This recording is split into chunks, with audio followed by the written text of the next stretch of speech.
ಇವತ್ತು ನನ್ನ ಸಮಯ ಎಲ್ಲಿವರೆಗೆ ಅಂತ ವೀಣಾನ್ ಕೇಳಬೇಕು ಅಷ್ಟೇ. ಈಗ ವೀಣಾ ಹೇಳಿದ ಹಾಗೆ ನಿನ್ನೆ ದಿವಸ ಪುರಂದರ ಉಪನಿಷತ್ತು ಅದ್ರ ಬಗ್ಗೆ ಒಂದೇ ಒಂದು ಅವರ ಕೀರ್ತನೆಯ ಒಂದು 4 ಸಾಲನ್ನು ಮಾತ್ರ ನೆನೆ ಹೇಳಿದ್ದೀನಿ. ನಾನು ಹೇಳಿದ ಹಾಗೆ ಮಲ್ಲೇಶ್ವರಂ ಅಂಗಡಿ ಚಕ್ಲಿ ಚೂರು ಕೋಡಬಳಿ ಕೊಟ್ಟ ಹಾಗೆ ಒಂಚೂರು ತೋರಿಸಿದ್ದೇನೆ. ಅದು ಓದೋದು ತುಂಬ ಇದೆ. ತಾವು ಅದು ಪುರಂದರ ಉಪನಿಷತ್ ಪುಸ್ತಕ ಓದಿದಾಗ ಅರ್ಥ ಆಗತ್ತೆ. ಒಂದು ದಾಸರ ಪದ ಅಂದರೆ ಸುಮ್ಮನೆ ಅಲ್ಲ, ಎಷ್ಟು ಆಳಕ್ಕಿಳಿತದೆ ಅಂದರೆ ನಿಮಗೆ ಎಷ್ಟು ಸಾಧ್ಯವೋ ಅಷ್ಟು ಆಳಕ್ಕಿಳಿಬೋದು.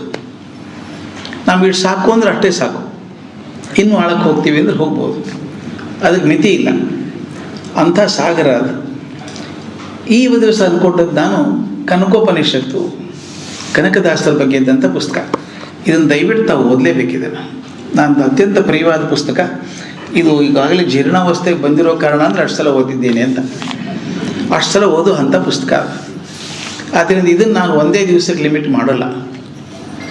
ಯಾಕಂದರೆ ಕನಕದಾಸರನ್ನ ಪರಿಚಯ ಮಾಡೋದು ಬನ್ನಂಜಿಯವರ ಮೂಲಕ ಮಾಡೋದು ಸುಲಭದ ಕೆಲಸ ಅಲ್ಲ. ಅದಕ್ಕೆ ನಾನು ಹಾಕ್ಕೊಂಡಿದ್ದು ಮಿತಿಯಂತೇನು ಹಾಕ್ಕೊಂಡಿಲ್ಲ. ಇವತ್ತು ನಾಳೆ 2 ದಿವಸ ಆದರೂ ಕನಿಷ್ಠ ಕನಕದಾಸರ ಕೆಲವು ಮಾತುಗಳನ್ನು ಕೇಳೋಣ. ಅದ್ರ ಜೊತೆಗೆ ಬನ್ನಂಜಿಯವರು ಕನಕದಾಸರನ್ನ ಅವ್ರ ಮಾತುಗಳನ್ನು ಯಾವ ರೀತಿ ಅರ್ಥೈಸಿದ್ದಾರೆ, ಕೊಟ್ಟಿದ್ದಾರೆ ಅನ್ನೋದು ಭಾಳ ಮುಖ್ಯ ನನಗೆ. ನಾನು ನಮ್ಮ ಗುರುಗಳ ಜೊತೆಗೆ ಇದ್ದೀನಿ ರೂಮಲ್ಲಿ. ನಾನು ಡಂಬಳ ಸರ್, ನನ್ನ ಗುರುಗಳು ಇಬ್ಬರು ಒಂದೇ ಕಡೆ ಇದ್ದೀವಿ. ನಿನ್ನೆ ರಾತ್ರಿ 12 ತನಕ ಏನೋ ಚರ್ಚೆ ಮಾಡ್ತಾಯಿದ್ವಿ. ಮಾಡಿದ ಮಾತು ಬಂದದ್ದು ಜ್ಞಾನಕ್ಕೆ 2 ಕೆಲಸ ಇದ್ದಾವೆ ಅಂತ. ಒಂದು ಜ್ಞಾನ ಹಂಚುವಂಥದ್ದು, ಡಿಸಿಮಿನೇಟಿಂಗ್ ನಾಲೆಡ್ಜ್, ಜ್ಞಾನ ಪ್ರಸಾರ ಒಂದು ಮುಖ್ಯ ಕೆಲಸ. ಇನ್ನೊಂದು ಬಹಳ ಮುಖ್ಯ ಕೆಲಸ ಅಂದರೆ ಜ್ಞಾನ ಸೃಷ್ಟಿ ಆಗಬೇಕು. ಬಹುಶಃ ನಮ್ಮ ಎಲ್ಲ ಕಾಲೇಜುಗಳು ಯೂನಿವರ್ಸಿಟಿಯಲ್ಲಿ ಜ್ಞಾನ ಪ್ರಸಾರದ ಕೆಲಸ ತಕ್ಕ ಮಟ್ಟಿಗೆ ಆಗುತ್ತೆ, ಜ್ಞಾನ ಸೃಷ್ಟಿ ಕೆಲಸ ಆಗ್ತಾಯಿಲ್ಲ. ಸೃಷ್ಟಿ ಆದ ತಾನೇ ಪ್ರಸಾರ ಮಾಡುವಂಥದ್ದು. ಬನ್ನಂಜಿಯವ್ರ ಶಕ್ತಿ ಇರೋದು 2ರಲ್ಲೂ ಇದೆ. ಜ್ಞಾನ ಸೃಷ್ಟಿ ಮಾಡೋದು, ಜ್ಞಾನ ಪ್ರಸಾರ ಮಾಡೋದು, 2ರಲ್ಲೂ ಸಮಾನ ಶಕ್ತಿ ಉಳ್ಳಂಥವ್ರು ಅವರು. ಯಾಕೆ ಈ ಮಾತನ್ನು ಈ ಸಂದರ್ಭದಲ್ಲಿ ಹೇಳ್ತಾ ಇದ್ದೀನಿ ಅಂದರೆ, ಕನಕದಾಸರ ಮಾತುಗಳಿಗೆ ಧ್ವನಿ ಕೊಡೋದಿದೆಯಲ್ಲ, ಎಷ್ಟೊಂದು ಆಯಾಮಗಳ ಧ್ವನಿಯನ್ನು ಕೊಡೋದು ಬನ್ನಂಜಿ ಅಂಥವರಿಗೆ ಮಾತ್ರ ಸಾಧ್ಯ.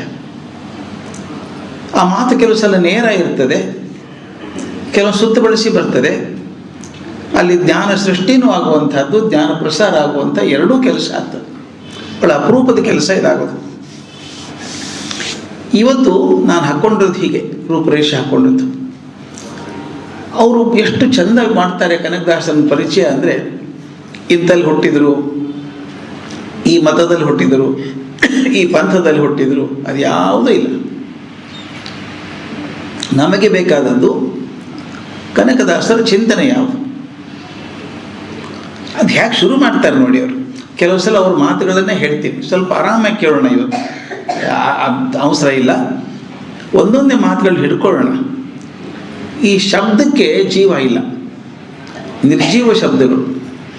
ಆ ನಿರ್ಜೀವ ಶಬ್ದಗಳನ್ನು ಓದುವಾಗ ಹೃದಯದಲ್ಲಿ ಒಂದು ಏನೋ ವಾತಾವರಣ ಸೃಷ್ಟಿಯಾಗುತ್ತೆ. ಅದು ಓದೋದು ಇಲ್ಲಿ ಅಕ್ಷರ ಇದ್ದರೂ ಕೂಡ ಹೃದಯದಲ್ಲಿ ಅದು ಭಾವನೆಗಳನ್ನು ಹುಟ್ಟಿಸ್ತದೆ. ಅದು ನೋಡ್ಬೇಕು ನಾವು.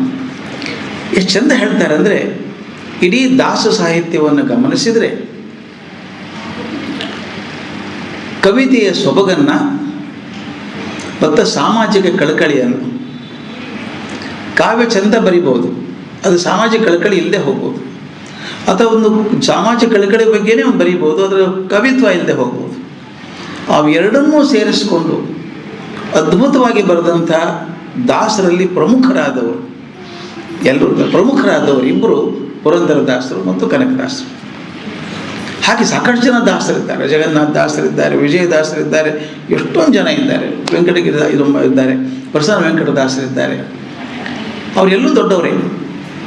ಆದರೆ ಮೊದಲು ನಾಯಕರು ಅಂತ ಹೇಳುವಂಥವ್ರು ಯಾರಾದರೂ ಇದ್ದರೆ ಇಬ್ಬರು ಪುರಂದರದಾಸರು, ಕನಕದಾಸರು ಅನ್ನೋ ಮಾತನ್ನು ದಾಖಲೆ ಮಾಡ್ತಾರೆ. ಆ ಇಬ್ಬರ ಬಗ್ಗೆನೂ ಹಲವಾರು ಕಥೆಗಳಿದ್ದಾವೆ, ಪವಾಡಗಳು ಬಂದಿದ್ದಾವೆ. ಈ ಸಾಮಾನ್ಯವಾಗಿ ಕಥೆಗಳು ಪವಾಡಗಳು ಏನಾಗ್ತವೆ ಅನ್ನೋದ್ರೆ ಎಷ್ಟು ಚಂದ ಹೇಳ್ತಾ ಇರೋರು, ಈ ಪವಾಡಗಳ ಹಿಂದೆ ಸತ್ಯ ತಲೆಮರೆಸಿಕೊಂಡಿದೆ ಅಂತ. ಪವಾಡನೇ ಮುಖ್ಯ ಆಗಿಬಿಡುತ್ತೆ ನಮಗೆ, ಹಿಂದಿನ ಸತ್ಯ ಮರೆ ಹೋಗ್ಬಿಡ್ತದೆ. ಪವಾಡಗಳಿಂದ ಮೈ ಮರೆಯುವ ಮಂದಿಗೆ ಸತ್ಯವಾದರೂ ಯಾಕೆ ಬೇಕು? ನಮ್ಮ ಚುಚ್ತಾರೆ ಎಷ್ಟೋ ಸಲ. ಪವಾಡಕ್ಕೆ ಸಂಭ್ರಮ ಪಡೋರು ನಾವು, ಪವಾಡಗಳಿಗೆ ಸಂಭ್ರಮ ಪಡ್ಕೋರು ಸತ್ಯ ಯಾಕೆ ಬೇಕು ಅವರಿಗೆ ಅಂತ. ಪೂರ್ವಾಗ್ರಹ, ಪ್ರಿಜುಡಿಸ್ ನಮ್ಮನ್ನು ಹೊಲಗೆಡಿಸಿಬಿಡುತ್ತದೆ ಅಂತ ಬರೀತಾರೆ. ಪೂರ್ವಾಗ್ರಹವನ್ನು ಹೊಲಗೆಡಿಸಿಬಿಡುತ್ತದೆ. ಶೂದ್ರರನ್ನು ಮೈಲಿಗೆ ಎಂದು ದೂರ ಮಾಡುವ ಬ್ರಾಹ್ಮಣರಿಗೆ ದಾಸ ಸಾಹಿತ್ಯ ಅರ್ಥವಾಗದು. ಎಷ್ಟು ನೇರ ಮಾತು.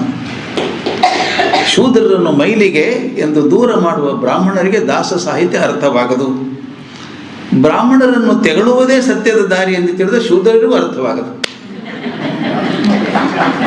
ಇಷ್ಟು ನೇರ ಬರೀತಾರಲ್ರಿ, ಎಷ್ಟು ಚಂದ ಮಾತು. ಸತ್ಯ ಅದು, ಕಠೋರ ಅದು, ಸತ್ಯ ಅದು. ನಾವು ಬರೀ ನಮ್ಮ ಬ್ರಾಹ್ಮಣ್ಯ ಹಿಡ್ಕೊಂಡು ನೋಡ್ಕೊಂಡು ಹೋದರೆ ಅದು ಮುಟ್ಟಲ್ಲ. ಅದು ಹೇಳ್ತಾರೆ ಮುಂದೆ ನೋಡಿ ಎಷ್ಟು ಚೆನ್ನಾಗಿದೆ. ನೀವು ಅಪ್ಪಟ ಬ್ರಾಹ್ಮಣರಾದರೆ ನಿಮಗೆ ಕನಕದಾಸರು ಅರ್ಥವಾಗುವುದಿಲ್ಲ. ಇಷ್ಟು ನೇರ. ನೀವು ಅಪ್ಪಟ ಬ್ರಾಹ್ಮಣರಾದರೆ ಕನಕದಾಸರು ಅರ್ಥವಾಗುವುದಿಲ್ಲ. ಮತ್ತು ಅಪ್ಪಟ ಶೂದ್ರರಾಗಿದ್ದರೆ ಪುರಂದರದಾಸರು ಅರ್ಥವಾಗುವುದಿಲ್ಲ. ನನಗೆ ಯಾಕೆ ಈ ಮಾತನ್ನು ಓದಿ ಹೇಳಬೇಕು ಅನಿಸುತ್ತೆ ಅಂದರೆ, ನಿಮಗೆ ಬನ್ನಂಜಿಯವರ ಮಾತು ಮುಟ್ಟಬೇಕು. ಮತ್ತು ಹೆಂಗಿದೆ ನೋಡಿ ಮುಂದೆ, ಮಠಗಳ ಮಡಿವಂತಿಕೆಯಿಂದ ದಾಸರನ್ನು ಹೊರಗಿಡಬೇಕು. ಬ್ರಾಹ್ಮಣತ್ವದಿಂದ ಮತ್ತು ಶೂದ್ರತ್ವದಿಂದ ಮೇಲೇರಿ ನಿಂತು ದಾಸ ಸಾಹಿತ್ಯವನ್ನು ಗಮನಿಸಬೇಕು. ಎರಡು ಬೇಡ ನನಗೆ, ಬ್ರಾಹ್ಮಣತ್ವ ಶೂದ್ರ ಎರಡು ನಿಂತು ನೋಡಬೇಕು. ದಾಸರು ನೋಡಬೇಕಾದ್ರೆ ಮುಂದೆ ಮಠಗಳಿಂದ ವಿಶ್ವವಿದ್ಯಾಲಯಗಳಿಂದ ದೂರ ನಿಂತು ದಾಸ ಸಾಹಿತ್ಯದ ಚಿಂತನೆ ತೊಡಗಬೇಕು. ನಮ್ಮ ಸ್ನೇಹಿತರು ಹೇಳ್ತಾ ಇದ್ರು ವಿಶ್ವವಿದ್ಯಾಲಯಗಳು ಅಂತ. ವಿಶ್ವವಿದ್ಯಾನಿಲಯ ಅಂತ ಕೆಲವರು, ವಿಶ್ವವಿದ್ಯಾಲಯ ಅಂತ ಕೆಲವರು ಕರೀತಾರೆ. ಯಾಕೆ ವಿಶ್ವವಿದ್ಯಾಲಯ ಕರೀತಾರೆ ಅಂದರೆ, ಎಲ್ಲ ವಿಶ್ವದ ವಿದ್ಯೆಗಳು ಲಯವಾಗುವುದು ಅಲ್ಲೇನೆ ಅಂತ, ಲಯ ಆಗೋದು ಅಲ್ಲೇನೆ. ಅಂಥ ವಿಶ್ವವಿದ್ಯಾಲಯಗಳು ನೋಡಬೇಡಿ ಅಂತ ಬನ್ನಂಜಿ ಎಷ್ಟು ಚಂದ ಮಾತು ಹೇಳ್ತಾರೆ. ಅಂಥ ಒಂದು ಪ್ರಯತ್ನ ಇಲ್ಲಿದೆ, ಅದು ಕನಕದಾಸರ ಬಗೆಗೆ. ಈ ಮಾತಿನ ಸೊಬಗನ್ನು ಸೇರ್ಬೇಕ್ರಿ. ಇದು ನಮಗೀಗ ಕಬ್ಬು ತಿನ್ನೋದು ಮರೆತು ಹೋಗಿದೆ ನಮ್ಮ ಹುಡುಗರಿಗೆಲ್ಲ. ನಮ್ಮ ಕಡೆ ಕಬ್ಬು ತಿನ್ನೋದು ಜಾಸ್ತಿ, ಉತ್ತರ ಕರ್ನಾಟಕ ಕಡೆಗೆ. ಅದರಲ್ಲಿ ಬಂಡಿಯಲ್ಲಿ ಹೆರ್ಕೊಂಡು ಹೋಗ್ತಿರ್ಬೇಕಾದ್ರೆ ಎಳ್ಕೋಬೇಕಾದ್ರೆ ಅಲ್ಲೇನೆ. ತೊಳೆಯೋದುಗಳಿದೆಲ್ಲ ಸೊಫಿಸ್ಟಿಕೇಟೆಡ್ ಅವೆಲ್ಲ ಇಲ್ಲ ನಮಗೆ. ಕಬ್ಬು ಸಿಕ್ಕ ತಕ್ಷಣ ಹಲ್ಲಲ್ಲಿ ಹಾಕಿ ಎಳಿಬೇಕು, ಮೇಲಿನ ಸಿಪ್ಪೆ ತೆಗಿಬೇಕು. ಅಷ್ಟೊಳಗೆ ಗಾಯ ಆಗಿರುತ್ತೆ, ತೊಟ್ಟಿಗೆ ಒಂದೆರಡು ಕಡೆ ನಾಲಿಗೆ ಗಾಯ ಆಗಿರುತ್ತೆ, ಅದನ್ನು ಕಚ್ಚಿ ಹೀರಬೇಕು. ಆ ಸುಖಾನೇ ಸುಖ. ಇದು ಮಿಕ್ಸ್ ಮಾಡಿ ಮಾಡಿ ಜ್ಯೂಸ್ ತಂದು ಕೊಟ್ಟರೆ ಅದು ಏನು ರುಚಿ ಇಲ್ಲ. ಇದು ಕನಕದಾಸರನ್ನು ಓದ್ಬೇಕಾದ್ರೆ ಆ ಥರ ಕಬ್ಬು ತಿನ್ನಬೇಕು. ಅದಕ್ಕೆ ಹೇಳ್ತಾ ಇರೋರನ್ನ, ಎಲ್ಲ ಮಹಾಪುರುಷರ ಇತಿಹಾಸವು ಭಕ್ತರ ಕೈಗೆ ಸಿಕ್ಕು ಗೋಜಲಾಗಿದೆ. ಭಕ್ತರೇ ಅನಾಹುತ ಮಾಡೋದು, ಕಣ್ಣು ಕಟ್ಕೊಂಡು ಭಕ್ತಿ ಮಾಡ್ತೀವಲ್ಲ. ಅದಕ್ಕೆ ಹೇಳ್ತಾರೆ ಕನಕದಾಸರ ಇತಿಹಾಸ ಇದಕ್ಕೆ ಅಪವಾದ ಅಲ್ಲ. ಮುಂದಿನ ಸೆಂಟೆನ್ಸ್ ಭಾಳ ಚೆನ್ನಾಗಿದೆ, ಆ ಸೆಂಟೆನ್ಸ್ ಗಮನಿಸ್ಬೇಕು ನೀವು. ಕನಕದಾಸರಿಗಾಗಿ ಕೃಷ್ಣ ತಿರುಗಲಿಲ್ಲ ಎಂದು ಗೊತ್ತಿದ್ದವರಿಗೂ ಕೂಡ,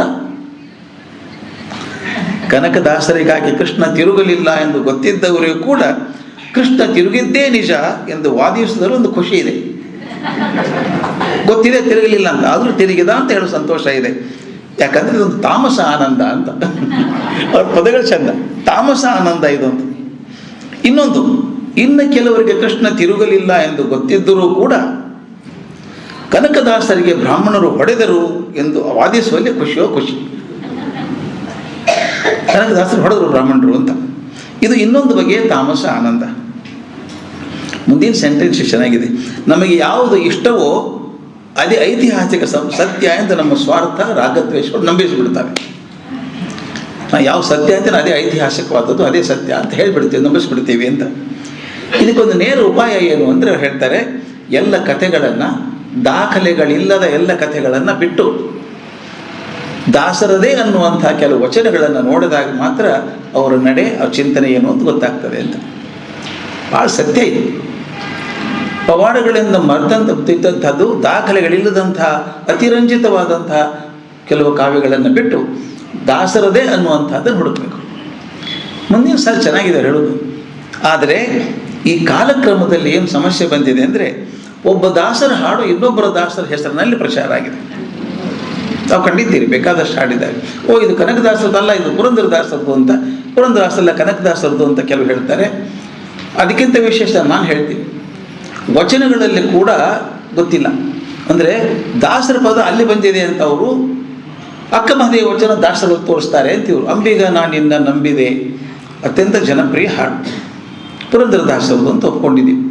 ಆದರೆ ನೀವು ಹುಡುಕಿ ನೋಡಿದರೆ ವಚನಗಳಲ್ಲಿ ಕೂಡ ಅಂಬಿಗ ನಾನಿನ್ನ ನಂಬಿದೆ ಕೆಲವೊಂದು ಸಾಲುಗಳ ಬದಲಾವಣೆಯೊಂದಿಗೆ ಚೆನ್ನ ಮಲ್ಲಿಕಾರ್ಜುನ ಅಂತ ಬರುತ್ತೆ, ಅಕ್ಕಮಹದೇವ ವಚನ ಬರುತ್ತೆ. ಅಂದರೆ 3 ಶತಮಾನಗಳ ಅಂತರದಲ್ಲಿ ಕೂಡ ಈ ಬದಲಾವಣೆಗಳಾಗೋಕ್ಕೆ ಸಾಧ್ಯ ಇದೆ. ಅದಕ್ಕೆ ಹೇಳ್ತಾರೆ, ಯಾವುದನ್ನು ತೀರ್ಮಾನಿಸಕ್ಕೆ ಹೋಗೋದು ಬೇಡ, ಆದರೂ ಬಹು ಸಂವಾದಗಳಿಂದ ಯಾವುದು ಕನಕದಾಸರದೇ ಅಂತ ತೀರ್ಮಾನ ಆಗಿದೆಯೋ ಅಂಥ ಕೆಲವು ಪದ್ಯಗಳನ್ನು ಆರಿಸ್ಕೊಂಡು ವಿಚಾರ ಮಾಡೋಣ ಅಂತ. ಕಾಂಟ್ರವರ್ಸಿಯಲ್ ಬೇಡ. ಕನಕದಾಸರು ಮೂಢ ಸಂಪ್ರದಾಯಗಳ ವಿರೋಧಿಗಳಾಗಿದ್ದರು, ಆದರೆ ಸಂಪ್ರದಾಯ ವಿರೋಧಿ ಆಗಿರಲಿಲ್ಲ. ಈ ಮಾತು ಕೇಳಬೇಕು. ಕನಕದಾಸರು ಸಂಪ್ರದಾಯಕ್ಕೆ ವಿರೋಧಿಗಳಾಗಿರಲಿಲ್ಲ, ಮೂಢ ಸಂಪ್ರದಾಯಗಳಿಗೆ ವಿರೋಧವಾಗಿದ್ದರು. ಕಂದಾಚಾರಗಳ ವಿರೋಧಿಯಾಗಿದ್ದರು, ಆಚಾರ ವಿರೋಧಿ ಆಗಿರಲಿಲ್ಲ. ಇದು ನಮ್ಗೆ ಭಾಳ ಸೂಕ್ಷ್ಮ ತಿಳ್ಕೊಬೇಕಾಗ್ತದೆ. ಕೆಲವೊಂದು ಸಲ ನಾವು ಹೇಳ್ತೀವಿ, ಭಾಳ ಸಂಪ್ರದಾಯವಾದಿಗಳ್ರಿ ಅವರು ಅಂತ ಹೇಳ್ತೀವಿ. ಸಂಪ್ರದಾಯವಾದಿಗಳು ಮೂಢ ಸಂಪ್ರದಾಯಗಳನ್ನು ಒಪ್ಕೊಂಡಿದ್ದರೆ ಸಂಪ್ರದಾಯವಾದಿಗಳಲ್ಲ. ಅವ್ರು ಹೇಳ್ತಾರೆ, ಅವರ ಮೂಢ ಸಂಪ್ರದಾಯಗಳಿಗೆ ವಿರುದ್ಧವಾಗಿದ್ದರೆ ಹೊರತಾಗಿ ಸಂಪ್ರದಾಯಗಳಿಗೆ ವಿರುದ್ಧವಾಗಿರಲಿಲ್ಲ. ಕೆಲವು ಸಲ ಭ್ರಮೆಗಳು ಬಂದುಬಿಡ್ತವೆ, ಚಿತ್ರಗಳನ್ನು ಸೃಷ್ಟಿ ಮಾಡ್ತೀವಿ ವ್ಯಕ್ತಿಗಳ ಬಗ್ಗೆ.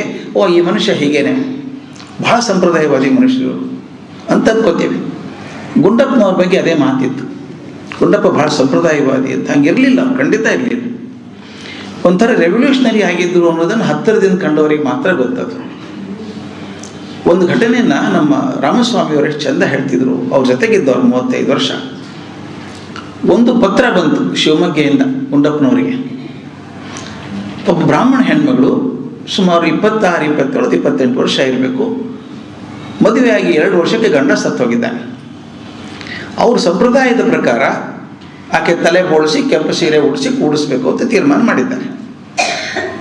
ಆ ಹುಡುಗಿ ಮನೆ ಹಿರಿಯರಿಗೆ ಗೊತ್ತಾಗಲಾರದ ಹಾಗೆ ಒಂದು ಪತ್ರ ಬರೆದಿದ್ದ ಗುಂಡಪ್ಪನವರಿಗೆ.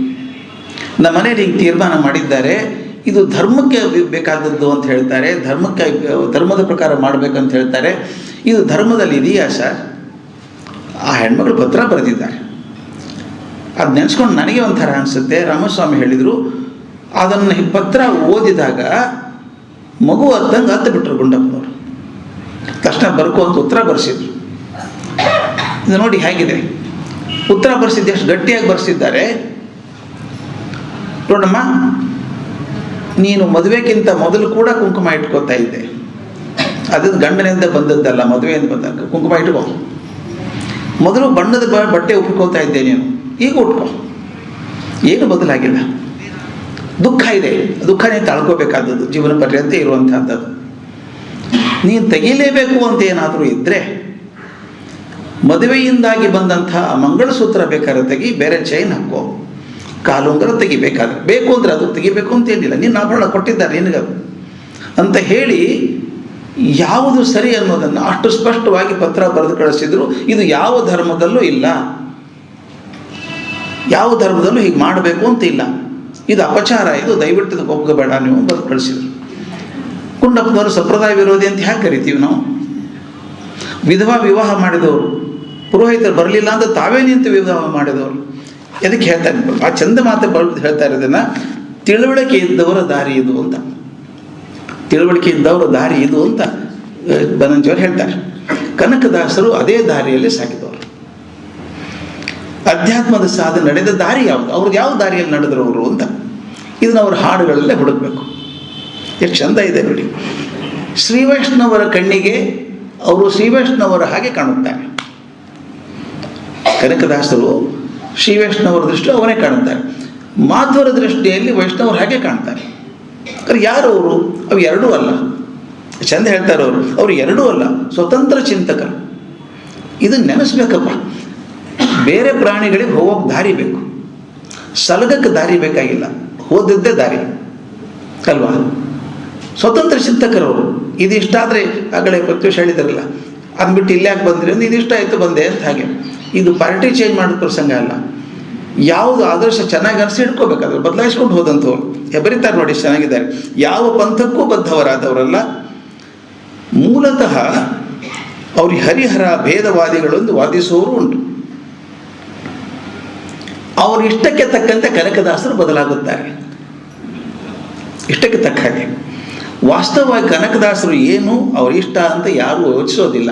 ನಾವೇನು ಮಾಡ್ತೀವಿ ಅಂದರೆ ನಮ್ಮ ಇಷ್ಟಾನಿಷ್ಟಗಳನ್ನು ಅವರ ಮೇಲೆ ಹಾಕಿ ಅವ್ರು ನಮ್ಮವರೇ ಅಂತ ಮುದ್ರೆ ಹಾಕ್ತೀವಿ.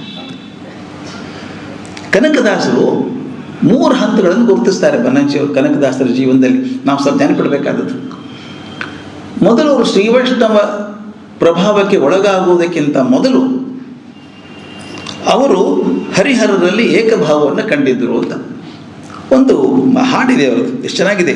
ಯಾರು ಬಲ್ಲರು ಹರಿಹರಾದಿಗಳ ಮಹಿಮೆಯನ್ನು, ವಾರಿಜೋದ್ಭವ ಸುರೇಂದ್ರಾದಿಗಳ ಅಳವಲ್ಲ ಅಂತ ಬರೆದು ಈ ಹಾಡೊಳಗೆ ಬರೀತಾರೆ. ಮುಂದೆ ಬಾಯಿಂದ ಬಾಯಿಗೆ ಹರಿದು ಬಂದಂಥದ್ದು ಇನ್ನೊಂದು ಬರೀತಾರೆ ಅವರು. ಕನಕದಾಸರ ಸ್ತುತಿ ಶನಿ ಬಗ್ಗೆ ಬರೀತಾರೆ, ಶನೇಶ್ವರನ ಬಗ್ಗೆ ಬರೀತಾರೆ. ಬಲ್ಲಿದವರ ಭಂಗಪಡಿಸಿದೆ ನಿನಗೆಣೆಯಿಲ್ಲ ಶನೇಶ್ವರನೇ, ಹರಿಹರ ಬ್ರಹ್ಮಾದಿಗಳ ಭಂಗಪಡಿಸಿದೆ ಕರುಣವಿಲ್ಲವೇ ನಿನಗೆ ಅಂತ ಅರ್ಥ ಆಗುತ್ತೆ ನಮಗಿದು. ಬಲ್ಲಿದರ ಭಂಗಪಡಿಸಿದೆ ನಿನ್ನ ಎಣೆಯಿಲ್ಲ ಶನೇಶ್ವರನೇ, ನಿನ್ನ ಸಮ ಯಾರೂ ಇಲ್ಲಪ್ಪ, ಎಂತೆಂಥವ್ರನ್ನ ಫಜೀತಿ ಮಾಡಿಬಿಟ್ಟಿದ್ದೆ ಗೊತ್ತಾ ನೀನು. ಹರಿಹರ ಬ್ರಹ್ಮಾದಿಗಳ ಭಂಗಪಡಿಸಿದೆ ಕರುಣವಿಲ್ಲವೇ ನಿನಗೆ ಅಂತ ಅಷ್ಟು ಚೆನ್ನಾಗಿ ಬರೀತಾರೆ. ಆ ಹಾಡಿನ ಉದ್ದೇಶ ಏನಿತ್ತು ಅಂದರೆ ಹರಿಹರ ಬ್ರಹ್ಮಾದಿಗಳಿಗೂ ಶನಿ ಕಾಟ ತಪ್ಪಲಿಲ್ಲ. ನಾನಲ್ವ, ನಾವು ಮಾತೆಲ್ಲ ಅಂತೀವಲ್ಲ, ನಾವು ಯಾರೂ ಬಿಡಲ್ಲ ರೀ ಶನಿ ಅಂತಂತೀವಿ. ಆದರೆ ಅದನ್ನು ಎಷ್ಟು ಚಂದ ಹೇಳ್ತಾರೆ, ಇದು ಜನಸಾಮಾನ್ಯರ ಲೋಕರೂಢಿ ಮಾತು. ಆದರೆ ಆಚಾರ್ಯ ರಾಮಾನುಜರ ವಿಶಿಷ್ಟಾದ್ವೈತದಲ್ಲಿ ಅಥವಾ ಆಚಾರ್ಯ ಮಧ್ವರ ತತ್ವದಲ್ಲೇ ಆಗಲಿ ಇಂಥ ನಂಬಿಕೆಗಳಿಗೆ ಸ್ಥಾನ ಇಲ್ಲ. ಒಬ್ಬ ಶನಿ ಅನ್ನುವಂಥ ಗ್ರಹ ಭಗವಂತನನ್ನು ಕಾಡ್ತಾನೆ ಅನ್ನುವಂಥ ನಂಬಿಕೆ ಎರಡರಲ್ಲೂ ಇಲ್ಲ. ಅಂದರೆ ಈ ಹಾಡು ಬಂದದ್ದು ಎಷ್ಟು ಸಂಶೋಧನೆ ವಿಚಾರ ಮಾಡಿ ನೋಡಿ, ಕನಕದಾಸನ ಹೆಂಗೆ ಟ್ರೇಸ್ ಮಾಡ್ತಾರೆ ಬನ್ನಂಜಿ ಗೋವಿಂದಾಚಾರ್ಯರು. ಇದು ಬರಬೇಕಾದ್ರೆ ಆಗ ಅವರು ಮಧ್ವ ಪಂಥಕ್ಕೂ ಸೇರಲಿಲ್ಲ, ಶ್ರೀ ವೈಷ್ಣವ ಪಂಥಕ್ಕೂ ಸೇರಲಿಲ್ಲ. ಅವ್ರಿಗೇನು ಅನಿಸಿತ್ತು, ಶನಿ ಎಲ್ಲರನ್ನೂ ಕಾಡ್ತಾನೆ ಅಂತ ಒಂದು ನಂಬಿಕೆ ಇತ್ತು.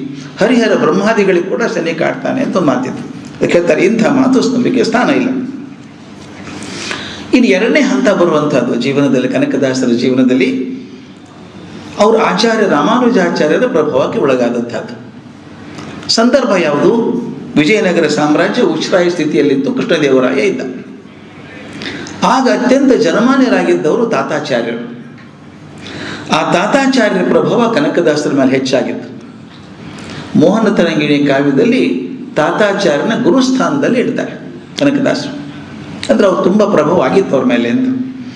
ಈ ಕಾಲಘಟ್ಟದೊಳಗೆ ಕನಕದಾಸರು ಹೆಚ್ಚು ಶ್ರೀವೈಷ್ಣವ ಮತದ ಬಗ್ಗೆ ಒಲವು ತೋರಿಸೋಕೆ ಶುರು ಮಾಡಿದರು. ಅದು ತಪ್ಪಲ್ಲ, ಎಷ್ಟು ಚಂದ ಹೇಳ್ತಾರೆ ಬನ್ನಂಜಿಯವರು. ಸತ್ಯದ ಹುಡುಕಾಟದಲ್ಲಿ ತೊಡಗಿರುವ ಪ್ರಾಮಾಣಿಕನಾದ ಸಾಧಕನೊಬ್ಬನ ಜೀವನದಲ್ಲಿ ಇಂಥ ಪರಿವರ್ತನೆಗಳು ಸಹಜ. ಆಗಲೇ ಪಾರ್ಟಿ ಚೇಂಜ್ ಮಾಡಿದ್ದಲ್ಲ ಇದು. ಪಾರ್ಟಿ ಚೇಂಜ್ ಮಾಡೋದು ಸ್ವಾರ್ಥಕ್ಕೋಸ್ಕರ, ಇಲ್ಲಿ ಸ್ವಾರ್ಥ ಇಲ್ಲ. ಒಬ್ಬ ಮನುಷ್ಯ ತೆರೆದ ಮನಸ್ಸಿನಿಂದ ಹೋಗ್ತಾನೆ, ಎಲ್ಲವನ್ನೂ ನೋಡ್ತಾನೆ, ತನಗಿದಿಷ್ಟ ಆಯಿತು ಅಂತ ಇಟ್ಕೋತಾನೆ, ಅಪ್ಕೋತಾನೆ, ಬೆಳ್ಕೊಂಡು ಹೋಗ್ತಾನೆ ಅದರೊಳಗೆ. ಕೆಲವು ಕಾಲ ಆದಮೇಲೆ ಇದಕ್ಕಿಂತ ಒಂದು ಗಟ್ಟಿಯಾದ ನಂಬಿಕೆ ಒಂದು ಇದೆಯಲ್ಲ ಅಂತ ಅನಿಸುತ್ತೆ. ಅದು ಪಕ್ಷಾಂತರ ಅಲ್ಲ, ಮನಸ್ಸಿನಲ್ಲಾದಂಥ ಬದಲಾವಣೆಯಿಂದ ಹೋಗ್ತಾನೆ. ಚಂದ ಹೇಳ್ತಾರೆ ಅದನ್ನು.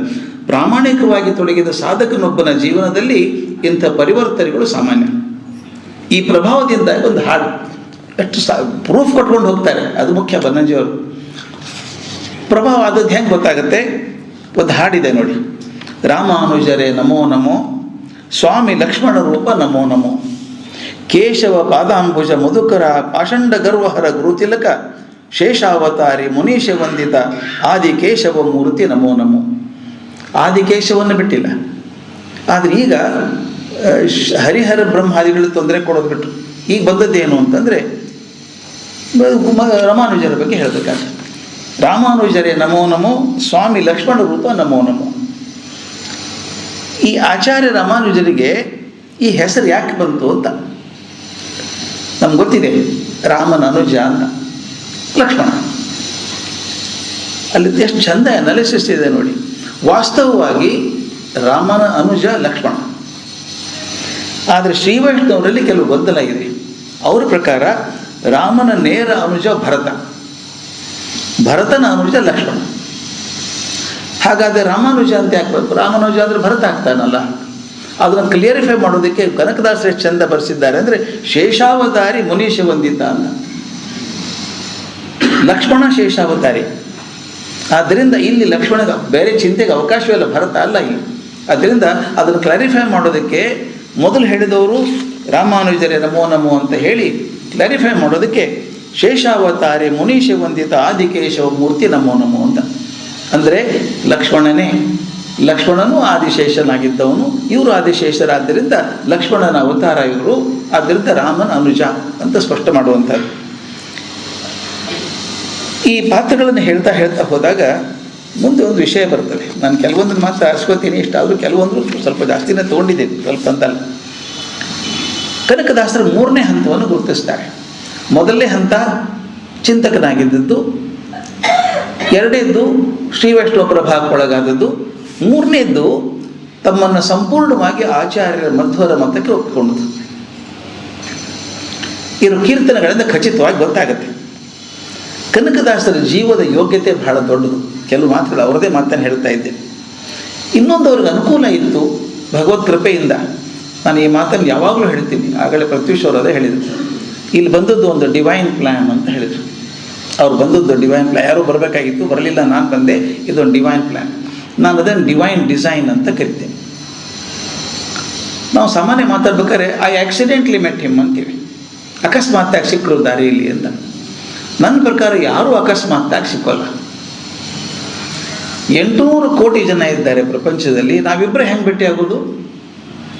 ನಾಳೆ ಯಾವುದೋ ಒಂದು ಡಿವೈನ್ ಡಿಸೈನ್ ಇದೆ, ಅದಕ್ಕೋಸ್ಕರ ತಂದು ಕೂಡಿಸ್ತಾನೆ ನಮ್ಮನ್ನು. ಈಗ ಇಲ್ಲಿ ಕೂತಿದ್ದೀವಿ 7 ದಿವಸ 8 ದಿವಸ ನಾವು ಕೂತಿದ್ದೀವಿ, ಏನೋ ಗೊತ್ತಿಲ್ಲ ನಾಳೆ ನಾವು ಎಲ್ಲಿ ಭೇಟಿ ಆಗ್ತೀವೋ, ಯಾವ ಕಾರಣಕ್ಕೆ ಭೇಟಿ ಆಗ್ತೀವೋ, ಯಾರು ಹೇಗೆ ಬೆಳೀತದೋ ಗೊತ್ತಿಲ್ಲ. ಅದು ಆಗೋದು ಆಕಸ್ಮಿಕ ಅಲ್ಲ. ಅದು ನನಗೆ ಆಕಸ್ಮಿಕ ಅನಿಸುತ್ತೆ. ಈಗ ಅಕಸ್ಮಾತ್ತಾಗಿ Modi shook hand with Trump conference.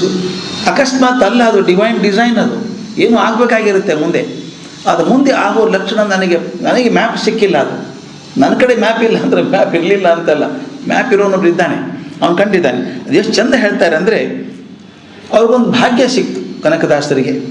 ವ್ಯಾಸರಾಜರು ಮತ್ತು ವಾದಿರಾಜರಂಥ ಹಿರಿಯರ ಸಂಪರ್ಕ ಬಂತು.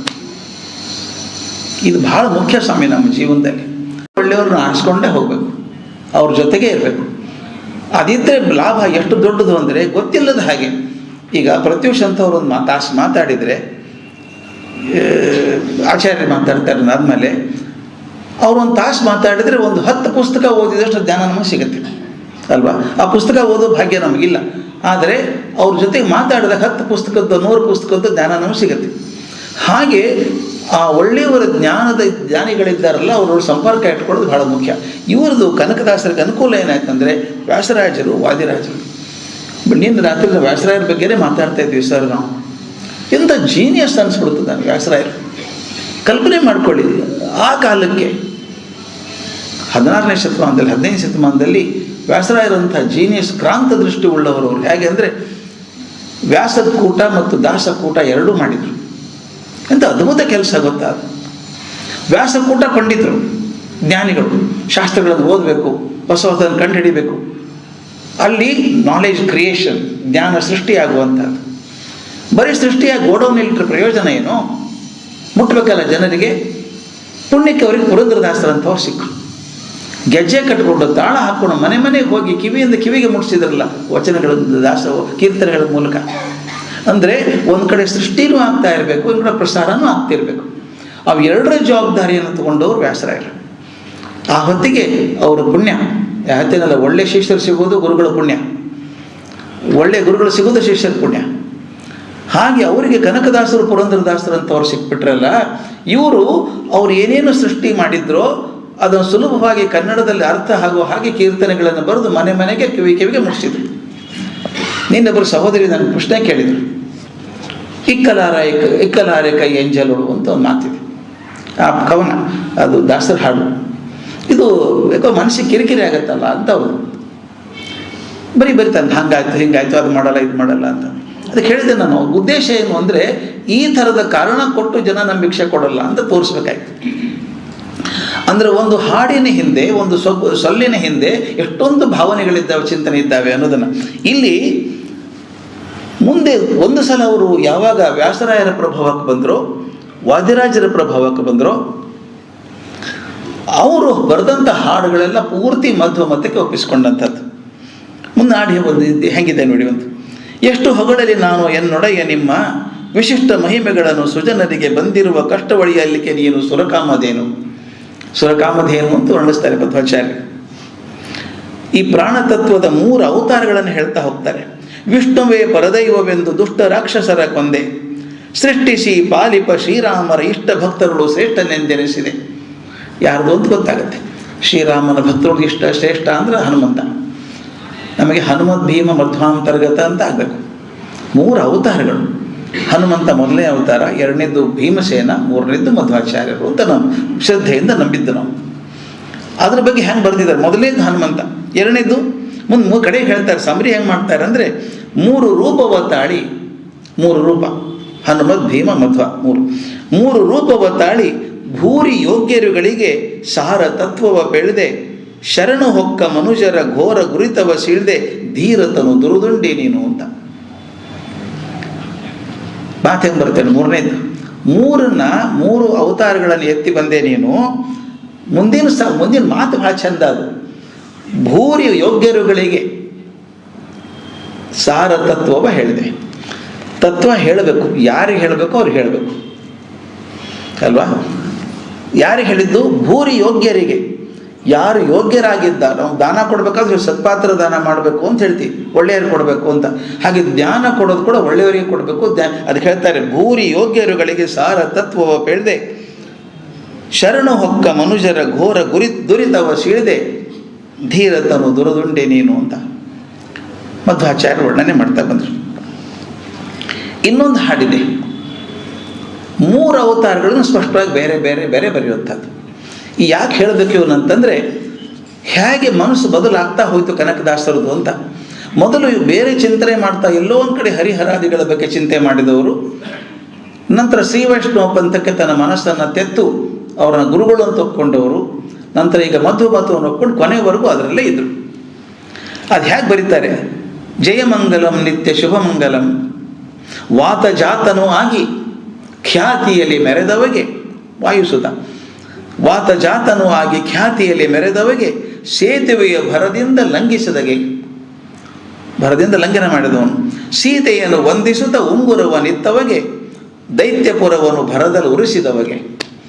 ಆ ದೈತ್ಯ ಇತ್ತಲ್ಲ ಲಂಕಾ, ಸುಟ್ಟು ಬಂದ. ಎಂಥ ಜೇನಿಯಸಪ್ಪ ಹನುಮಂತ ಅನಿಸುತ್ತೆ ನನಗೆ. ಅದಕ್ಕೆ ರಾಮಾಯಣದಲ್ಲಿ ಭಾಳ ಚಂದ ಹೇಳ್ತಾರೆ. ಅಂಥ ಒಬ್ಬ ಶಿಷ್ಯ ಇದೆ, ರಾಮ ಹೇಳುವಂಥ ಮಾತು, ಹನುಮಂತನಂಥ ಒಬ್ಬ ಶಿಷ್ಯ ಇದ್ದರೆ ಸಾಕು, ಏನಾದರೂ ಸಾಧಿಸ್ಬೋದು ಅಂತ. ಒಬ್ಬ ಶಿಷ್ಯ ಸಾಕಂತವನು. ಅವನು ಹೇಳಿದ್ದು ಒಂದು ಕೆಲಸ, ಹನುಮಂತನಿಗೆ ಹೇಳಿದ್ದು, ಹೋಗಪ್ಪ ಸೀತೆ ಇದ್ದಾಳೆ ನೋಡ್ಕೊಂಡು ಬಾ ಅಂತ. ಸಿಕ್ಕರೆ ಒಂದು ಉಂಗುರ ಕೊಡು ಗುರುತಿಗೆ ಅಂತ ಅವ್ನಿಗೆ ಇಟ್ಕೊಂಡೋಗಿದ್ದಾನೆ, ಇಸ್ಕೊಂಡು ಬೇಕಲ್ಲ ಪ್ರೂಫಲ್ಲಿ ಅಂತ. ಇವನು ಹೋದ ನಿಮಗೆಲ್ಲ ಗೊತ್ತು, ಬರೀ ನೋಡ್ಕೊಂಬರಲಿಲ್ಲ ಅವನು. ಎಷ್ಟು ಕಡೆ ತನ್ನ ಪರೀಕ್ಷೆ ಮಾಡ್ಕೋತಾನೆ. ಈ ಒರಿಜಿನಲ್ ವಾಲ್ಮೀಕಿ ರಾಮಾಯಣಕ್ಕೆ ಹೋಗಬೇಕು ಅಂದರೆ ಚಂದ, ಬೇರೆ ಕಡೆ ಹೋದಾಗ ಸಾಕಷ್ಟು ಏನೇನೋ ಬರ್ತದೆ. ಅವನು ಹಾರಿ ಹೋಗ್ತಾನೆ, ಹುಡ್ಕೋದು ಎಲ್ಲಿ ಹುಡುಕ್ಬೇಕು ಸೀತೆಯನ್ನು? ಅಷ್ಟು ಅರಮನೆಗೆ ಹೋಗ್ತಾನೆ ಅವನು, ಅಲ್ಲೇ ಇರಬೇಕು ಅಂತ ನೋಡ್ತಾನೆ. ಎಲ್ಲರೂ ಯಾರು ಇಲ್ಲ ಇಲ್ಲಿ ಅಂತ ಗೊತ್ತಾಗುತ್ತೆ. ಅಸ್ತವ್ಯಸ್ತವಾಗಿ ಕುಡಿದು ಮಲ್ಕೊಂಡಂಥ ಹೆಣ್ಮಕ್ಳೆಲ್ಲ ನೋಡ್ತಾನೆ.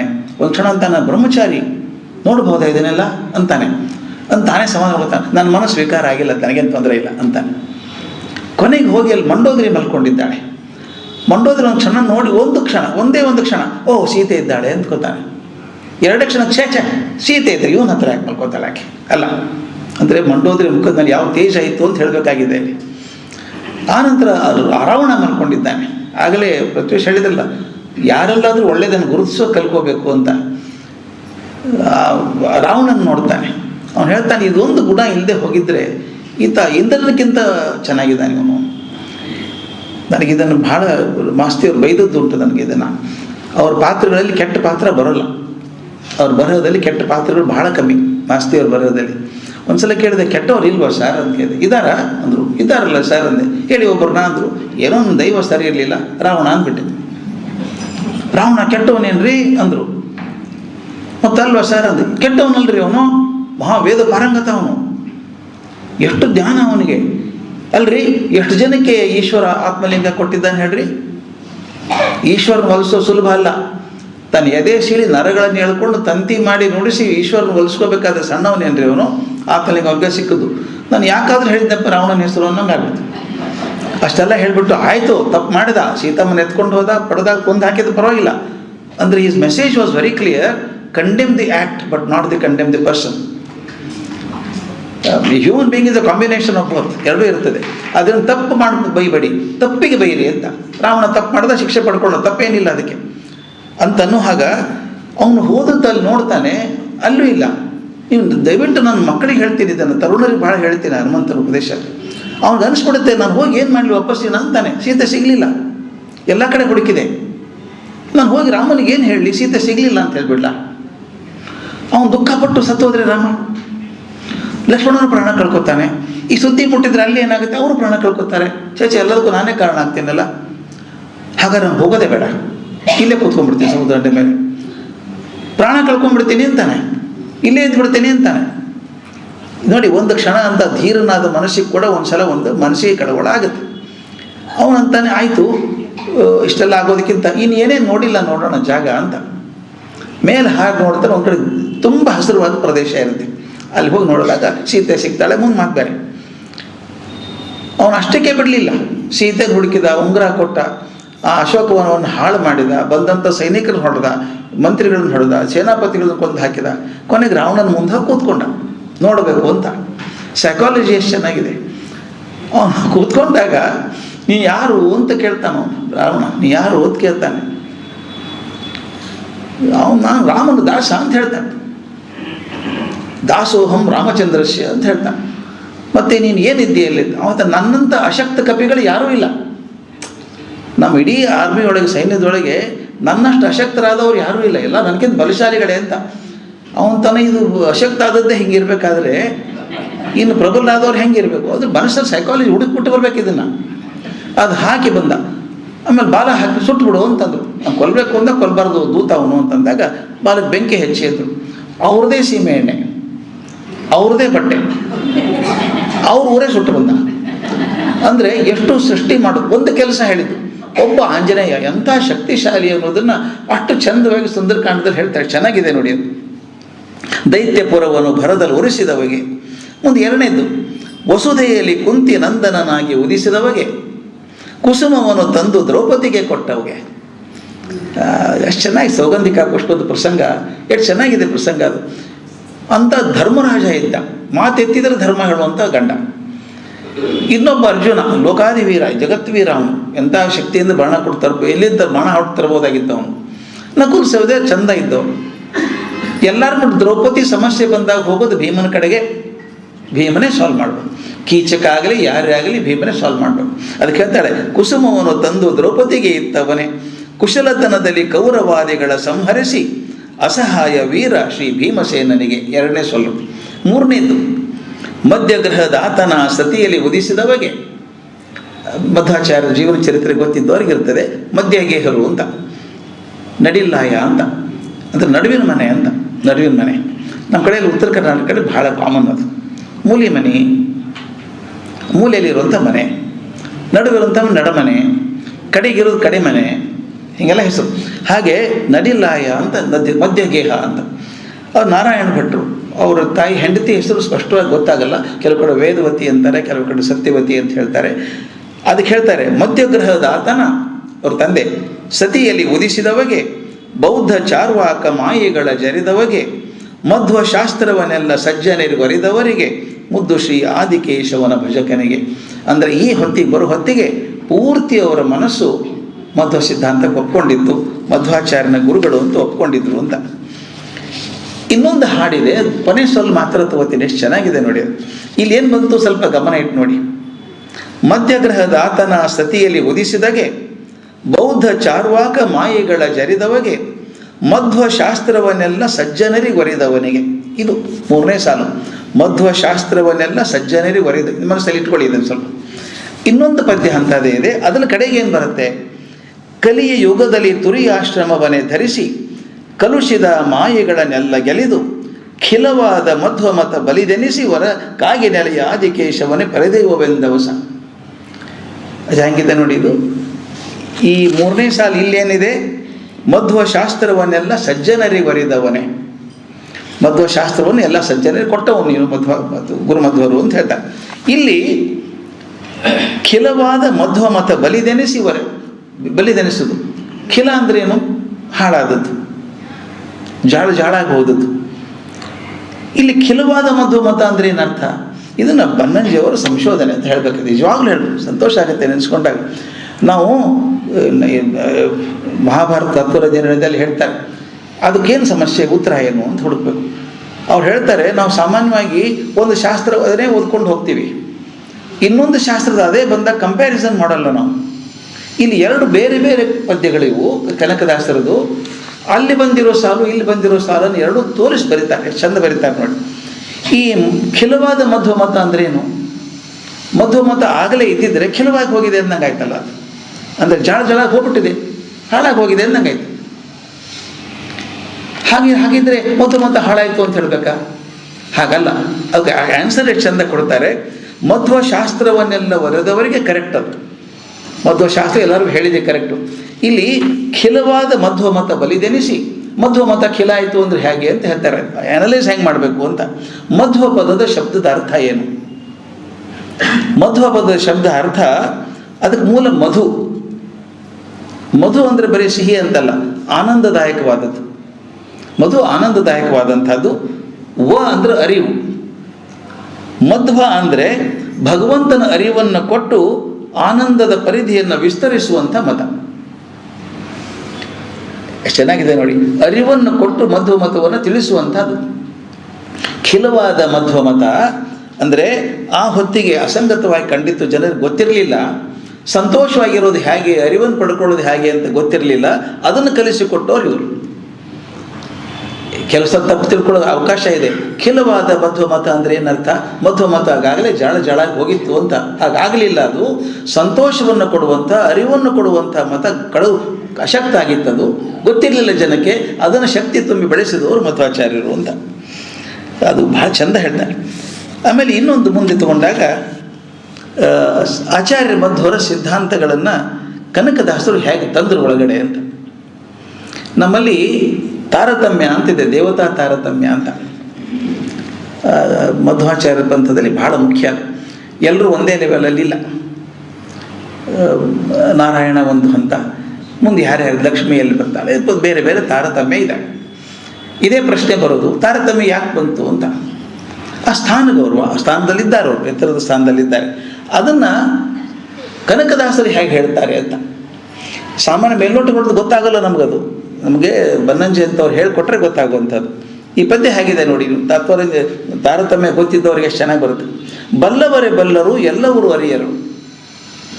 ಬಲ್ಲವರೇ ಬಲ್ಲರು ಎಲ್ಲರೂ ಅರಿಯರು. ಭಾಳ ಜನ ಗೊತ್ತಾಗಲ್ಲ ಇದೇನು ಅಂತ. ನನಗೂ ಗೊತ್ತಾಗಿರಲಿಲ್ಲ. ಫುಲ್ ಅಲೋಚನ ಪರಬ್ರಹ್ಮನೆಂಬುದನು. ಪರಬ್ರಹ್ಮ ಒಬ್ಬನೇ ಅಂತ ನಮ್ಗೆ ಗೊತ್ತಾಗಿರೋದು ಬಲ್ಲವರಿಗೆ ಮಾತ್ರ ಗೊತ್ತು. ಮುಂದೆ ಅಜ ಜ್ಞಾನಾಧಿಕ ಬಲ್ಲ.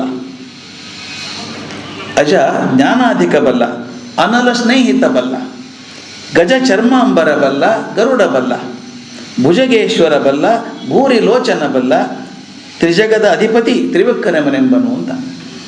ಈ ಸಾಲು ಒಂದೊಂದೇ ನೋಡ್ತಾ ಹೋಗೋಣ ಹೆಂಗಿದೆ ಅಂತ. ಆ ತಾರತಮ್ಯ ಎಷ್ಟು ಚಂದ ಬರುತ್ತೆ ಅಂತ. ಮೊದಲು ಪರಬ್ರಹ್ಮ, ಮೇಲೆ ಇಂದ್ರದ ನಾರಾಯಣ ಮೇಲಿದ್ದಾನೆ. ಮುಂದೆ ಕೆಳಗೆ ಅಜ ಜ್ಞಾನಾಧಿಕ ಬಲ್ಲ, ಚತುರ್ಮುಖ ಬಲ್ಲ. ಬ್ರಹ್ಮ ಗೊತ್ತು, ಯಾಕಂದ್ರೆ ಅವನು ಜೀವೋತ್ತಮ. ಜೀವರಲ್ಲಿ ಅತ್ಯಂತ ಜ್ಞಾನಾಧಿಕವಾಗಿದ್ದವನು ಬ್ರಹ್ಮ. ಅವನ ನಂತರ ಅವನು ಸಮಾನ ಹಂತದಲ್ಲಿ ಬರುವಂಥವನು ಅನಲ ಸ್ನೇಹಿತ. ವಾಯು ಅನ್ಲಿಕ್ಕೆ ಚೆನ್ನಾಗಿ ಅನಲ ಸ್ನೇಹಿತ ಅಂತ. ಅನಲ ಸ್ನೇಹಿತ ಬಲ್ಲ ಅಂದರೆ ವಾಯುದೇವ ಬಲ್ಲ. ಅದಾದಮೇಲೆ ಬ್ರಹ್ಮ ವಾಯುಗಳ ಅನಂತರದ ಬರೋವರು ಗರುಡ, ಶೇಷ, ರುದ್ರ. ಅದು ಹೆಂಗದೆ ನೋಡಿ. ಗಜ ಚರ್ಮಾಂಬರ ಬಲ್ಲ, ಗರುಡ ಬಲ್ಲ, ಭುಜಗೇಶ್ವರ ಬಲ್ಲ, ಭೂರಿ ಲೋಚನ ಬಲ್ಲ. ಅಂದರೆ ಒಬ್ಬೊಬ್ಬರನ್ನ ಹೇಗೆ ಹಾಕ್ಕೊಂಡು ಹೋಗ್ತಾರೆ. ತಾರತಮ್ಯದಲ್ಲಿ 3ನೇದವನು ಇಂದ್ರ. ಅದ್ರ ಮುಂದಿನ ಮಾತೈತೆ ಭೂರಿ ಲೋಚನ ಅಂದರೆ 1000 ಕಣ್ಣಿದ್ದವನು ಇಂದ್ರ ಬಲ್ಲ. ಮಧ್ವ ಸಿದ್ಧಾಂತದ ಅಂತರಂಗ ಪ್ರಮೇಯಗಳಿವು. ಬಹಳ ಜನಕ್ಕೆ ಅದು ಗೊತ್ತಿಲ್ಲ. ಎಷ್ಟೋ ಅದು ಕೆಲವೊಂದು ಹಾಡಲ್ಲಿ ಪುರಂದರದಾಸರ ಹಾಡಲ್ಲೂ ಬರ್ತದೆ, ನಾರಾಯಣನಿಂದ ಎಷ್ಟೋ ಕೆಳಗೆ ಲಕ್ಷ್ಮಿ, ಆ ನಂತರ ಬ್ರಹ್ಮ, ಆಮೇಲೆ ಇವೆಲ್ಲ ಒಂದು ಲೆವೆಲ್, ಅವೆಲ್ಲ ಹೈರಾರ್ಕಿ ಸೃಷ್ಟಿಯಾಗಿದೆ. ಅದನ್ನು ಹೈರಾರ್ಕಿಯನ್ನು ಎಷ್ಟು ಚೆಂದ ಬರೀತಾರೆ ಇವರು ಅಂತಂದರೆ, ಅದು ಇದು ಹಾಗೆ ಓದ್ಕೊಂಡು ಹೋದ್ರೆ ಗೊತ್ತಾಗಲ್ಲ ನಮಗೆ. ಅಜ ಧ್ಯಾನಾಧಿಕ ಬಲ್ಲ, ಅನಲ ಸ್ನೇಹಿತ ಬಲ್ಲ, ಗಜ ಚರ್ಮಾಂಬರ ಬಲ್ಲ ಅಂದ್ಕೊಂಡು ಹೋದಾಗ ನಾವು ದೇವರುಗಳು ಹೇಳ್ಕೊಂಡು ಹೋಗ್ತೀವಿ. ಆ ಲೆವೆಲ್ಸ್ ಅವು ಅಂತ ಹೇಳಬೇಕಾದದ್ದು. ಇದು ಇನ್ನೊಂದು ಗಮನಾರ್ಹ ಸಂಗತಿ ಅದೊಂದಿದೆ. ಕನಕದಾಸರು ದಶಾವತಾರದ ಕೀರ್ತನೆಗಳನ್ನು ಬರೆದಿದ್ದಾರೆ. ಪುರಂದರದಾಸರು ಬರೆದಿದ್ದಾರೆ, ಎಲ್ಲ ದಾಸರು ಬರೆದಿದ್ದಾರೆ. ದಶಾವತಾರದ ಕೀರ್ತನೆಗಳನ್ನು ಮಾಡಿದ್ದಾರೆ. ಎಲ್ಲ ಹಾಡುಗಳಲ್ಲಿ ಒಂದು ಬಹಳ ಮುಖ್ಯವಾಗಿ ನೆನೆಸಬೇಕಾದದ್ದು ಕನಕದಾಸರು ಬರೆದದ್ದು ಬುದ್ಧನನ್ನು ಸ್ತುತಿ ಮಾಡಿದ್ದಾರೆ. ಕನಕದಾಸರು ಬುದ್ಧ ಸ್ತುತಿ ಮಾಡಿದ್ದಾರೆ. ಆಚಾರ್ಯ ರಾಮಾನುಜರ ಪ್ರಕಾರ 10 ಅವತಾರಗಳಲ್ಲಿ ಬುದ್ಧ ಸೇರಿರಲಿಲ್ಲ. ಆಚಾರ್ಯ ರಾಮಾನುಜರ ಪ್ರಕಾರ ಬುದ್ಧ 10 ಅವತಾರದಲ್ಲಿ ಇಲ್ಲ. ಅವರ ಪ್ರಕಾರ ರಾಮನ ನಂತರ 8ನೇದವನು ಬಲರಾಮ, 9ನೇದವನು ಕೃಷ್ಣ, ಒಂದು ಕಲ್ಕಿ. ಬುದ್ಧ ಇಲ್ಲ ಅಲ್ಲಿ. ಆದರೆ ಕನಕದಾಸರ ಯಾವ ಹಾಡಿನಲ್ಲೇ ಕೂಡ ರಾಮಾನುಜಾಚಾರ್ಯರ ಪದ್ಧತಿಯ ದಶಾವತಾರದ ಉಲ್ಲೇಖ ಇಲ್ಲ. ಇದ್ದದ್ದು ಪಕ್ಕ ಮಧ್ವ ಸಿದ್ಧಾಂತದಲ್ಲಿರುವ ಹಾಗೆ ಬುದ್ಧ. ಮಧ್ವಾಚಾರ್ಯರು ಗಟ್ಟಿಯಾಗಿ ಹೇಳಿದರು, ಶುದ್ಧೋಧನನ ಮಗ ಬುದ್ಧ, ಅವನ ಅವತಾರ, 9ನೇ ಅವತಾರ. ಎಷ್ಟೋ ಕಡೆ ನಮ್ಮಲ್ಲಿ ಕೆಲವರು ಒಪ್ಪಲ್ಲ ಅದನ್ನು. ಬುದ್ಧ ಅಂದರೆ ಈ ಬುದ್ಧ ಅಲ್ಲ, ಅದು ಬೇರೆ ಬುದ್ಧ ಅಂತ, ಅದು ಬೇರೆ ಕತೆ. ಆದರೆ ಭಾಗವತದಲ್ಲಿ ಬರುವಂಥದ್ದು ಬನ್ನಂಜಿಯವರು 2-3 ಕಡೆ ಲಕ್ಷ್ಯದ ತುಂಬ ಚೆನ್ನಾಗಿ ಹೇಳಿದ್ದಾರೆ. ನಾವು ತಪ್ಪು ಅಭಿಪ್ರಾಯ ಕೊಡ್ತಾ ಇದ್ದೀವಿ, ಆ ಬುದ್ಧ ಬೇರೆ ಅಂತ ಅಲ್ಲ, ಇದು ಶುದ್ಧೋಧನ ಪುತ್ರ ಬುದ್ಧನೇ, ಇವನೇ 9ನೇ ಅವತಾರ. ಇದು ಮಧ್ವ ಸಿದ್ಧಾಂತದ ಸ್ಪಷ್ಟ ಕಲ್ಪನೆ ಇದು. ಅದಕ್ಕೆ ಕನಕದಾಸರು ಹೇಗೆ ಅದನ್ನು ಸೇರಿಕೊಂಡಿದ್ದಾರೆ ಅನ್ನೋದಕ್ಕೆ ಕಾರಣ ಇಷ್ಟೇ. ತಪ್ಪಿ ಕೂಡ ತಮ್ಮ ದಶಾವತಾರದ ಕಲ್ಪನೆಯಲ್ಲಿ ಅವರು ಬುದ್ಧನನ್ನು ಹೇಳಲ್ಲ, ರಾಮಾನುಜ ಪಂಥದಲ್ಲಿ ಹೇಳಲ್ಲ, ಇಲ್ಲಿ ಹೇಳ್ತಾರೆ. ಅಂದರೆ ಆಗಲೇ ಮನಸ್ಥಿರ ಆಗಿ ಮಧ್ವ ದೀಕ್ಷೆನ ಪಡ್ಕೊಂಡಿದ್ದರು ಅನ್ನೋದಕ್ಕಾಗ್ತದೆ. ಇನ್ನು ಕೆಲವು ಒಂದು ಮಾತ್ರ ನೋಡ್ತೀನಿ ಇವತ್ತು, ಅಷ್ಟು ಟೈಮ್ ಆಗ್ಬೋದು ಅನಿಸುತ್ತೆ ಅಂತ. ಈಗ ಅಲ್ಲಿ ಟೈಮ್ ಆಯಿತು ಅನಿಸುತ್ತೆ ನಂದು, ಅಲ್ವಾ? ಓಹೋ, ಅವಕಾಶ ಕಮ್ಮಿ ಆಯ್ತು ಇವತ್ತು. ಇರಲಿ, ಕನಕದಾಸರು ನಾಳೆ ಮುಂದುವರಿತಾರೆ. ಒಂದು ಹೇಳಿಬಿಡ್ತೀನಿ, ನಿಲ್ಲಿಸ್ಬಿಡ್ತೀನಿ ಅಷ್ಟೇ. ಹೋಗ್ಬೇಕಾದ್ರೆ ಎಚ್ಚರ ಆಗಬೇಕಲ್ಲ, ಚುರುಕಾಗಬೇಕಲ್ಲ. ಕನಕದಾಸರು ಯಾವ ರೀತಿ ಬರೀಬಹುದಾಗಿತ್ತು ಅನ್ನೋದಕ್ಕೆ ಒಂದು ಸ್ಯಾಂಪಲ್ ಹೇಳಿ ನಿಲ್ಲಿಸ್ಬಿಡ್ತೀನಿ ಇವತ್ತು. ತುಂಬ ಲಾಲಿತ್ಯವಾಗಿ ಬರೆಯೋ ಶಕ್ತಿ ಕನಕದಾಸರಿಗಿತ್ತು. ತುಂಬ ಹೃದಯಕ್ಕೆ ಮುಟ್ಟು ಹಾಗೆ ಸುಲಭವಾದ ಕನ್ನಡದಲ್ಲಿ ಮಾತಾಡುವಂಥ ಶಕ್ತಿ ಇತ್ತು. ಅದಲ್ಲದೆ ಗಡುಗಸಾಗಿ ಬರೆಯುವಂಥ ಶಕ್ತಿಯೂ ಇತ್ತು ಅವರಿಗೆ. ಈಗ ನರಸಿಂಹನ ಬಗ್ಗೆ ಬರೀಬೇಕಾದ್ರೆ ಹೆಂಗೆ ಬರೀಬೇಕು? ನರಸಿಂಹ ಅವತಾರದ ಬಗ್ಗೆ ಬರೀಬೇಕಾದ್ರೆ ಕೊಳ ಅಂದ್ರೆ ಆಗಲ್ಲ. ಅದು ಸಿಂಹ ಬಂತು ಅಂತ ಒಳ್ಕೊಂಡು ಹೇಳೋಕ್ಕಾಗತ್ತಾ? ಸಿಂಹ ಬಂದಂಗೆ ಬರ್ಬೇಕಪ್ಪ. ಅದು ಆ ಭಾಷೆ ಹೇಗಿದೆ ಓದ್ಬಿಡ್ತೀನಿ, ಕೇಳಿಬಿಡಿ, ಆಮೇಲೆ ಹೋಗಿ. ಹೇಗಿದೆ ನೋಡಿ ಭಾಷೆ ಅದು. ಅಂದರೆ ಯಾವ ಸಂದರ್ಭಕ್ಕೆ ಯಾವ ಥರದ ಭಾಷೆ ಬರಬೇಕು ಅನ್ನೋದು ಒಬ್ಬ ಅತ್ಯಂತ ಸಾಧಕನಾದ ಕವಿಗೆ ಮಾತ್ರ ಸಾಧ್ಯ. ಅದು ಕಂಡೆನ ತಂಡದ ಹಿಂಡು ದೈವ ಪ್ರಚಂಡ ರಿಪುಗಂಡ ಉದ್ದಂಡ ನರಸಿಂಹನ ಕಂಡೆನಯ್ಯ. ಇದು ಪಲ್ಲವಿ. ಗುಡುಗುಡಿಸಿ ಕಂಬದಲ್ಲಿ ಧಡ ಸಿಡಿಲು ಸಿಡಿಯೇ ಕಿಡಿಸೆ ನುಡಿ ಅಡಗಲೊಡನೆ ಮುಡಿಬಿಡಿದು ಘಡಘಡನೆ ನಡುನೊಡೆಗೆ ಗುಡುಗುಡಿಸಿ ಸಭೆ ಬೆದರೆ ಹಿಡಿದು ಹರಣ್ಯಕನ ತೊಡೆಯೊಳ ಎಳೆ ಕೆಳಗಿದನ ಕೆಡಕೋಣ ತೊಡೆ ಮೇಲೆ ಹಾಕ್ಕೊಂಡ ಅಂತ ಅಲ್ಲಿಗೆ ಒಂದದ್ದು. ಉರದೊಳ ಅಪ್ಪಳಿಸಿ ಹಸಿರ ಬಸಿರ ಸರಸರ ಸೀಳಿ ಪರಿಯಲಿ ಚರ್ಮ ಎಳೆದೆಳೆದು ಎಲುಬು ನರವನ್ನು ತೆಗೆದು ನಿರ್ಗಳಿತ ಶೋಜಂತ ಸುರಿಯೇ ಹರಿದು ಕೊರಳೊಳ ಇಟ್ಟವನ. 2ನೇ ಪೂರ ಮುಂದಿಂದ ಎಷ್ಟು ಚಂದ ನೋಡಿ. ಒದೆ ಆಯ್ತಲ್ಲ ಹಿರಣ್ಯಕಶಿಪು, ಇದ್ಯಾಕೆ ಕೂಗಾಡಬೇಕು? ಇನ್ನು ಶಾಂತಿ ಇರಬೇಕಲ್ಲ. ತಕ್ಷಣ ಹೇಗೆ ಮೂಡು ಬದಲಾಗ್ತದೆ ಅಂದರೆ, ಪುರಜನರು ಹಾಯನಲು ಸುರರು ಹೂ ಮಡೆಗರೆಯೇ ತರತರದ ವಾದ್ಯ ಸಂಭ್ರಮಗಳಿಂದ ಹರಿ ಶರಣೆಂದು ತುತಿಸಿ ಶಿಶು ಮೊರೆ ಇಡುವ ಕರುಣಾಳು ಕಾಗಿನೆಲೆ ಆದಿಕೇಶವನ ಕಂಡೆನ ತಂಡ ಹಿಂಡು ದೈವ ಪ್ರಚಂಡ. ಇದು ಅದ್ಭುತ ಸಾಧನೆ ಅಲ್ಲೇನ್ರಿ ಭಾಷೆ ಬಳಸೋದಕ್ಕೆ. ಮೇಲೆ 2 ಉಗ್ರ ಗಡ ಅಂತ ಬರಬೇಕು. ನರಸಿಂಹ ಬರೋದೇ ಹಾಗೆ ಎಳ್ಕೊಂಡ್ಬರ್ತಾ ಬಂದು ತೊಡೆ ಮೇಲೆ ಹಾಕ್ಕೊಂಡು ಎಳೆದವನ ನರಗಳನ್ನು ಕಿತ್ತಿ ಕೊರಳಿಗೆ ಹಾಕ್ಕೊಂಡ ಅಂತ ಅನ್ಬೇಕಾದ್ರು ಆ ರೋಷ ಬರಬೇಕು. ಒಂದ್ಸಲ ಹಿರಣ್ಯಕಶಿಪುನ ಸತ್ತೋದ ಅಂದರೆ ಲೋಕಕ್ಕೆ ಶಾಂತಿ ಆಯಿತು. ಆಗ ಗುಡುಗುಡಿಸ್ಬೇಕಾಗಿಲ್ಲ. ಇದು ಭಾಳ ಚಂದ. ಇದು ವಾಯುಸ್ತುತಿಯಲ್ಲೂ ಹಾಗೆ ಬರುತ್ತೆ, ಗಡ ಅಂತ ಬರುತ್ತೆ ಮೊದಲು. ಕೊನೆ ಬಂದಾಗ ಏಕ್ದಮ್ ಒಂದೇ ಹಂತಂ ಹನುಮಾನ್ ಇತಿ ಮಹಿತ ಮಹಾಪೌರುಷೋ ಬಾಹುಶಾಲಿ ಖ್ಯಾತಸ್ತೆ ಗೃಹವತಾರ ಸಹಿತ ಇಹ ಬಹು ಬ್ರಹ್ಮಚರ್ಯಾದಿ ಧರ್ಮೈ ಏಕ್ದಮ್ ಸುಲಲಿತ ಆಗ್ಬಿಡ್ತು. ಇಲ್ಲಿ ಹಾಗೇನೆ ಪುರಜನರು ಹಾ ಎನಲು ಸುರರು ಹೂ ಮಳೆಗರೆಯೇ ತರತರದ ವಾದ್ಯ ಸಂಭ್ರಮಗಳಿಂದ ಹರಿಹರಿ ಶರಣೆಂದು ತುತಿಸಿ ಶಿಶು ಮೊರೆ ಇಡುವ ಕರುಣಾಳು ಕಾಗಿ ನೆಲೆ ಆದಿಕೇಶವನ ಕಂಡೆ ನಾ ಕಂಡೆ. ಇದು ಕನಕದಾಸರ ಶಕ್ತಿ. ಇನ್ನೊಂದು ಸ್ವಲ್ಪ ಶಕ್ತಿಯನ್ನು ನಾಳೆ ನೋಡ್ಕೊಂಡು ಹೋಗೋಣ.